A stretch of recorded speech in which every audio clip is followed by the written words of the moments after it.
नमस्कार दोस्तों, चलिए जानते हैं उत्तर प्रदेश की फटाफट 50 बड़ी खबरों को सिर्फ 10 मिनट में। लेकिन उससे पहले आप यह वीडियो किस जगह से देख रहे हैं हमें कमेंट में जरूर बताएं। उत्तर प्रदेश के राशन कार्ड धारकों के लिए राहत भरी खबर है। 10 से 25 सितंबर के बीच पात्र लाभार्थियों को सितंबर माह का राशन मिलेगा। सरकार द्वारा तय व्यवस्था के तहत पात्र परिवारों को मुफ्त अनाज और अन्य खाद्यान्न उपलब्ध कराए जाएंगे। इसका लाभ केवल पंजीकृत कार्ड धारकों को मिलेगा। उत्तर प्रदेश में तबादला एक्सप्रेस फिर दौड़ी है। सरकार ने बड़ा प्रशासनिक रीशफल करते हुए एक साथ 28 आईपीएस अधिकारियों का स्थानांतरण कर उन्हें नई जिम्मेदारी सौंपी है। इन तबादलों से लॉ एंड ऑर्डर और प्रशासनिक व्यवस्था को मजबूत करने की तैयारी की गई है। कई जिलों में नए पुलिस कप्तान भेजे गए। मुख्यमंत्री योगी आदित्यनाथ ने बाढ़ प्रभावित क्षेत्रों के लिए राहत सामग्री से भरे वाहनों को हरी झंडी दिखाकर रवाना किया। इस मौके पर उन्होंने कहा कि संकट का सामना मिलकर करने से संकट नहीं रहता। सरकार हर प्रभावित परिवार तक मदद पहुंचाने के लिए पूरी तरह प्रतिबद्ध है। यूपी में प्रॉपर्टी सेक्टर में सबसे ज्यादा घपले सामने आते हैं। रेरा के ताजा आंकड़ों के अनुसार राज्य में अन्य राज्यों की तुलना में शिकायतें अधिक दर्ज हुई हैं। खासकर 2 बड़े शहरों से सबसे ज्यादा केस आए हैं। इससे खरीदारों की परेशानियां बढ़ी हैं और सख्त कार्रवाई की मांग तेज हो गई है। उत्तर प्रदेश के एक जिले में तटबंध टूटने से बाढ़ का बड़ा खतरा मंडरा रहा है। आशंका है कि 1 लाख से अधिक लोग प्रभावित हो सकते हैं। विशेषज्ञों का कहना है कि यदि समय पर सतर्कता बरती जाती और मरम्मत कर दी जाती तो हालात इतने गंभीर नहीं होते। उत्तर प्रदेश में 12 सेंटीमीटर और बिहार में 10 सेंटीमीटर बारिश दर्ज की गई है। कई जिलों में भारी वर्षा से नदियों का जलस्तर तेजी से बढ़ा है, जिससे बाढ़ का खतरा गहराने लगा है। शहरों में जलभराव से जनजीवन प्रभावित हुआ और ग्रामीण इलाकों में फसलें भी डूबने लगीं। उत्तर प्रदेश सरकार ने सहकारिता विभाग में बड़ी भर्ती को मंजूरी दी है। विभाग में 5000 से अधिक पदों पर नियुक्तियां की जाएंगी। इसके लिए रिक्त पदों का ब्यौरा भेजने के निर्देश दिए गए हैं। भर्ती प्रक्रिया पूरी होने पर युवाओं को रोजगार के नए अवसर मिलेंगे। उत्तर प्रदेश सरकार ने सर्किल रेट में बढ़ोतरी का निर्णय लिया है। कुछ चुनिंदा क्षेत्रों के आसपास की जमीनों की कीमतें 1.5 से 2 गुना तक बढ़ जाएंगी। इससे जहां सरकारी राजस्व में इजाफा होगा, वहीं जमीन खरीदने वालों को अधिक खर्च उठाना पड़ेगा। निवेशकों की नजर इन इलाकों पर है। उत्तर प्रदेश सरकार ने स्वास्थ्य विभाग में बड़ा प्रशासनिक बदलाव किया है। 6 जिलों के मुख्य चिकित्साधिकारी को हटाकर नए अधिकारियों की तैनाती की गई है। यह कदम स्वास्थ्य सेवाओं में सुधार और जिम्मेदारी तय करने के उद्देश्य से उठाया गया है। मरीजों को बेहतर सुविधा मिलने की उम्मीद है। रेलवे ने बड़ा फैसला लेते हुए उत्तर प्रदेश से होकर गुजरने वाली 46 ट्रेनों को रद्द कर दिया है। ट्रेनों का संचालन 1 अक्टूबर तक ठप रहेगा। बताया गया कि यह कदम ट्रैक मरम्मत और इंफ्रास्ट्रक्चर सुधार कार्यों के कारण उठाया गया है। यात्रियों को असुविधा से बचने की सलाह दी गई है। बाराबंकी कांड के बाद योगी सरकार सख्त हो गई है। राज्य के सभी कॉलेजों और यूनिवर्सिटियों की व्यापक चेकिंग कराई जाएगी। इस दौरान सुरक्षा व्यवस्था, प्रशासनिक कामकाज और अनुशासन की स्थिति की जांच होगी। सरकार ने अधिकारियों को सख्ती से कार्रवाई करने और लापरवाही बर्दाश्त न करने के निर्देश दिए हैं। उत्तर प्रदेश में मानसून कमजोर पड़ने के बजाय और मजबूत हो गया है। मौसम विभाग ने राज्य के 56 जिलों में भारी बारिश का अलर्ट जारी किया है। अगले कुछ दिनों तक तेज हवाओं और गरज चमक के साथ बारिश होने की संभावना है। प्रशासन ने लोगों को सतर्क रहने की अपील की है।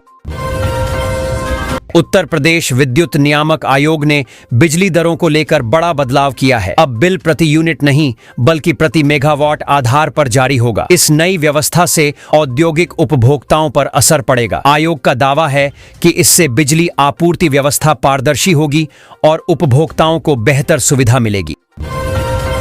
पूर्वांचल में गंगा नदी ने फिर रौद्र रूप दिखाया है। वाराणसी में जलस्तर लगातार बढ़ रहा है और कई रिहायशी इलाकों में बाढ़ का पानी घुस चुका है। प्रशासन ने सतर्कता बढ़ा दी है और लोगों को सुरक्षित स्थानों पर पहुंचाने के निर्देश दिए हैं। राहत और बचाव कार्य तेज कर दिए गए हैं। उत्तर प्रदेश सरकार ने बड़ा सामाजिक सुधार प्रस्तावित किया है। नए कानून के तहत विवाहित बेटियों को पिता की कृषि भूमि में बराबर हिस्सा मिलेगा। यह कदम महिलाओं के अधिकारों को मजबूत करने और संपत्ति में लैंगिक समानता सुनिश्चित करने के लिए उठाया जा रहा है। कानून लागू होने पर बेटियों का आर्थिक सुरक्षा मजबूत होगी। उत्तर प्रदेश पुलिस ने पूरे प्रदेश में अवैध पटाखा फैक्ट्रियों के खिलाफ सख्त अभियान चलाने का निर्णय लिया है। डीजीपी ने अधिकारियों को निर्देश दिए हैं कि सभी कार्रवाई की वीडियोग्राफी की जाए। अवैध उत्पादन और बिक्री रोकने के लिए छापेमारी और मॉनिटरिंग बढ़ाई जाएगी ताकि कानूनी उल्लंघन पर सख्त कदम उठाया जा सके।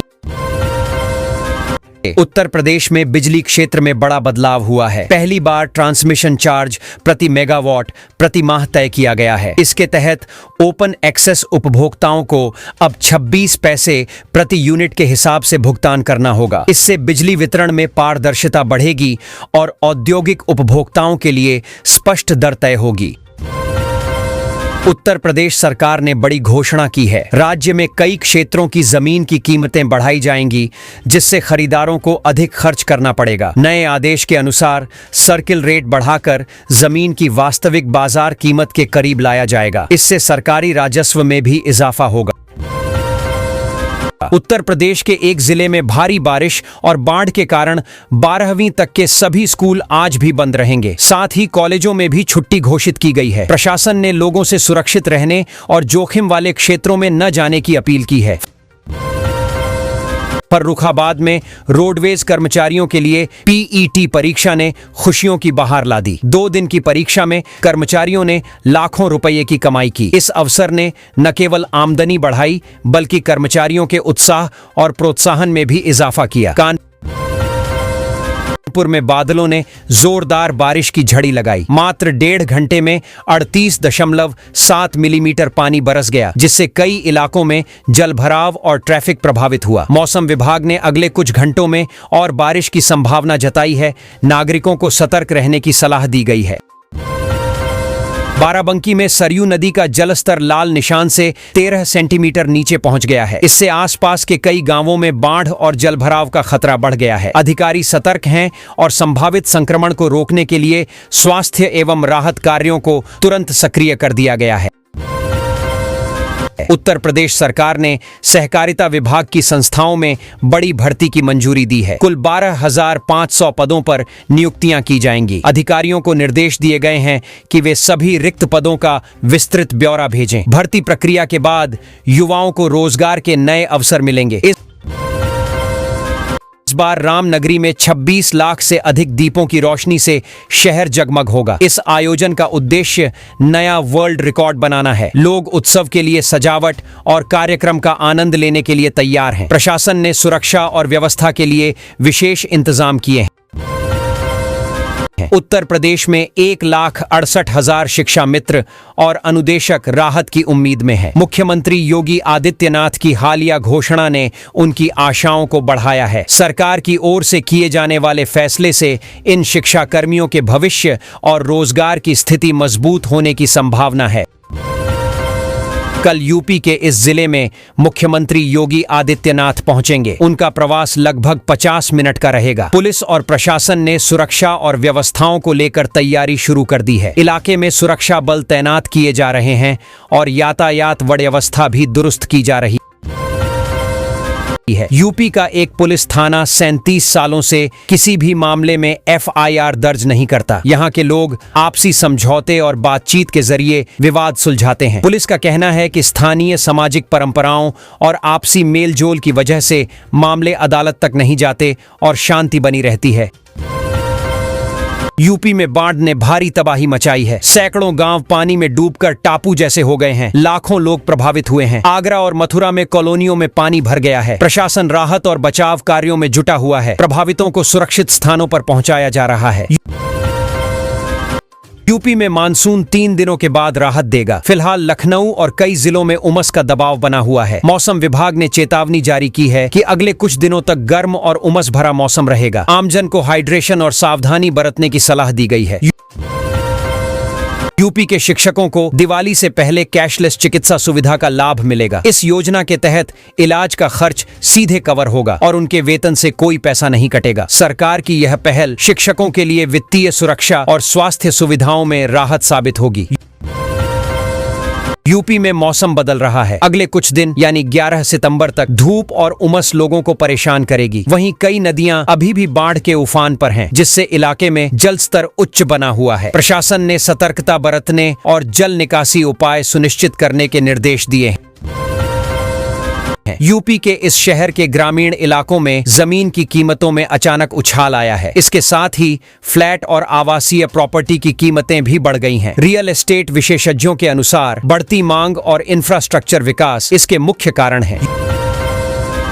यूपी के शिक्षक टीईटी कानून संशोधन के खिलाफ आक्रामक हो गए हैं। उन्होंने 16 सितंबर को पूरे प्रदेश में धरना प्रदर्शन करने का ऐलान किया है। शिक्षक संगठन का कहना है कि संशोधन उनके हितों और रोजगार की सुरक्षा के खिलाफ है, इसलिए वे शांतिपूर्ण तरीके से सरकार को विरोध जताएंगे।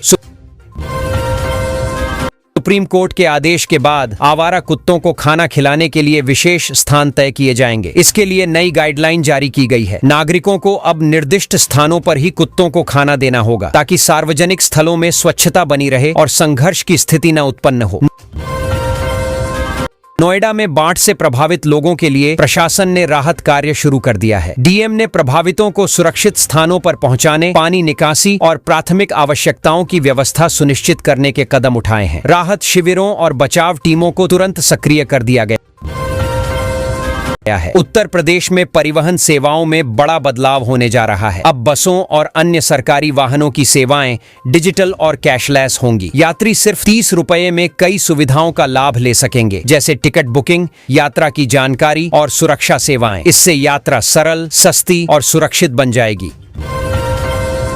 गाजियाबाद में आवारा कुत्तों का आतंक बढ़ गया है। पिछले 5 महीनों में हजारों लोग इनके काटने से घायल हुए हैं। स्थानीय प्रशासन ने समस्या के समाधान के लिए कदम उठाने और लोगों की सुरक्षा सुनिश्चित करने की योजना बनाई है। जागरूकता और नियंत्रण उपायों पर जोर दिया जा रहा है। उत्तर प्रदेश में किसानों के लिए खुशखबरी है। रब्बी सीजन में सरकार विशेष योजनाओं और सुविधाओं के जरिए उन्हें समर्थन देगी। इससे फसल उत्पादन बढ़ेगा और किसानों की आय में सुधार होगा। नई पहल से कृषि क्षेत्र में स्थिरता आएगी और किसान आर्थिक रूप से मजबूत होंगे। यूपी के 48 जिलों में पीटी परीक्षा शुरू हो गई है। अगले 2 दिनों में लगभग 25 लाख अभ्यर्थी परीक्षा देंगे। सुविधा के लिए अतिरिक्त बस और ट्रेनें चलाई गई हैं, ताकि छात्रों को आसानी से परीक्षा केंद्र तक पहुंचने में मदद मिले और परीक्षा सुचारू रूप से आयोजित हो सके। यूपी में एमबीबीएस का नया सत्र शुरू हो गया है, लेकिन कई कॉलेजों में शिक्षकों की कमी बनी हुई है। लगभग 50% टीचरों के पद खाली हैं, जिससे शिक्षा गुणवत्ता पर असर पड़ सकता है। सरकार को शीघ्र शिक्षकों की भर्ती कर इस समस्या का समाधान करना आवश्यक है। यूपी में एक दिन में 43.2 मिलीमीटर बारिश हुई है, जिससे हालात बिगड़ गए हैं। कई सड़कें नदियों में तब्दील हो गई हैं। सुरक्षा के मद्देनजर 12वीं तक के सभी स्कूल बंद कर दिए गए हैं। नागरिकों को सुरक्षित स्थानों पर रहने और बारिश में बाहर निकलने से बचने की सलाह दी गई है।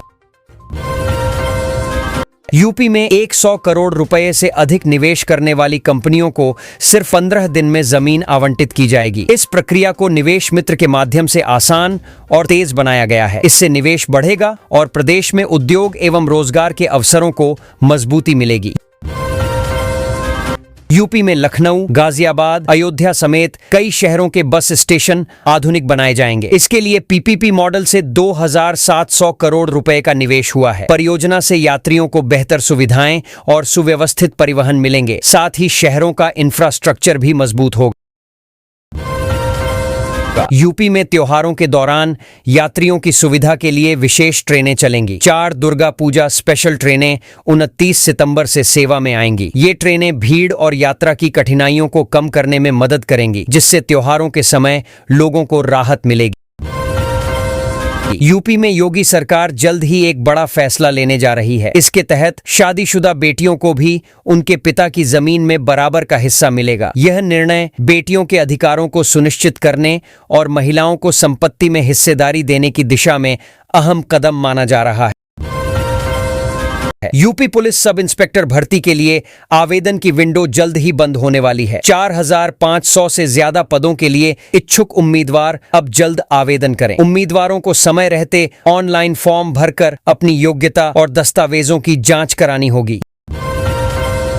यूपी के 11 लाख शिक्षकों को दिवाली गिफ्ट मिला है। सरकार ने कैशलेस इलाज योजना की घोषणा की है, जिसके तहत टीचरों को बिना किसी प्रीमियम के मुफ्त इलाज मिलेगा। इस योजना से उनकी स्वास्थ्य सुरक्षा मजबूत होगी और मेडिकल खर्च की चिंता खत्म होगी।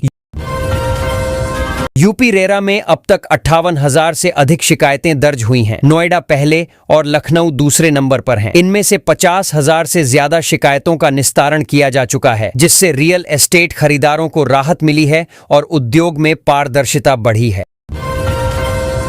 नोएडा एयरपोर्ट पर खराब मौसम में भी उड़ानें आसान होंगी। अब 50 मीटर विजिबिलिटी में भी विमान संचालित किए जा सकेंगे। इससे यात्रियों को देरी और रद्द होने वाली उड़ानों की समस्या कम होगी और एयरपोर्ट की परिचालन क्षमता बढ़ेगी।